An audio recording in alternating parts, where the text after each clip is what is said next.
Il n'existe aucun chaînon naturel qui relie l'homme à Dieu. Les relations sont rompues, la séparation est complète.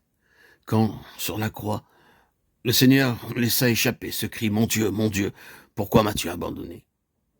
Il était, à l'égard de Dieu, en réalité dans la situation qui est la nôtre à tous.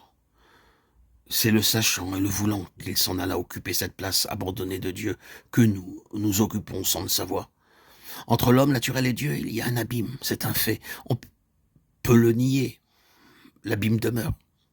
Quand l'homme devient conscient de son péché, qu'arrive-t-il? Il tombe dans un état terrible provoqué par le sentiment de sa perdition. Ce qui se passe est simplement ceci. L'abîme qui le séparait de Dieu et qu'il ne voyait pas, il le voit maintenant. Une angoisse mortelle le saisit, qui bientôt devient insupportable.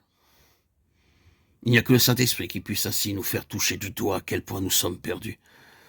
Cette crise, que nous connaissons bien par notre propre expérience autant que par le spectacle de l'expérience des autres, est d'une éloquence très significative. Elle nous fournit la preuve la plus irréfutable que la soi-disant continuité de Dieu dans la race est une pure invention humaine. C'est en raison de ce principe que Nicodème, malgré tout son savoir, malgré tout ce qui, au point de vue humain, semblait le préparer à comprendre les choses divines, se trouve incapable d'entrer dans la pensée de Jésus. Mais voyons la chose de près. Nicodème dit « Maître, nous savons que tu es un docteur venu de Dieu, car personne ne peut faire ces miracles que tu fais si Dieu n'est avec lui. » Jésus ne lui donne pas l'occasion de poursuivre. Il prend la direction de l'entretien d'une manière telle que le docteur d'Israël se trouve bientôt réduit au silence. Jésus ne lui dit pas en effet « Je suis très heureux de te voir, et me voici prêt à répondre à tes questions. » Non. Il dit « En vérité, je te le dis, si un homme ne naît de nouveau, il ne peut voir le royaume de Dieu. » Tout homme naturel, si accompli soit-il, est incapable de saisir les choses de Dieu. Tu as beau être un pharisien, tu as beau être un chef en Israël, tu as beau porter sur ta personne le plus beau cachet de dignité que la religion peut conférer à l'homme. Tu as beau être une personnalité intellectuelle et morale de premier plan. Néanmoins, malgré tout cela, tu es inapte au royaume de Dieu. Vous est-il jamais arrivé d'aller pêcher à la ligne? Avez-vous jamais eu la bonne fortune de prendre un poisson?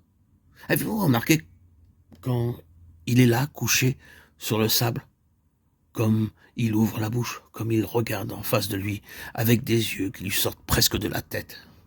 S'il pouvait parler, il dirait « Mais je suis tout à fait hors de mon élément ici, et pour peu qu'on m'y fasse rester encore une minute ou deux, je ne vais pas tarder à rendre le dernier soupir. » Peut-être, alors, avez-vous eu pitié de lui, et l'avez-vous jeté à l'eau en disant « Tu as raison, va, retourne. » Quelle joie dans son cœur de poisson de sentir de nouveau de l'eau sous ses nageoires.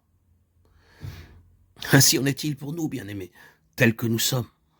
La vie dans le royaume céleste est une impossibilité pour nous. Les choses du ciel nous échappent. Nous ne pouvons pas les comprendre, à moins qu'une nature céleste ne nous soit donnée.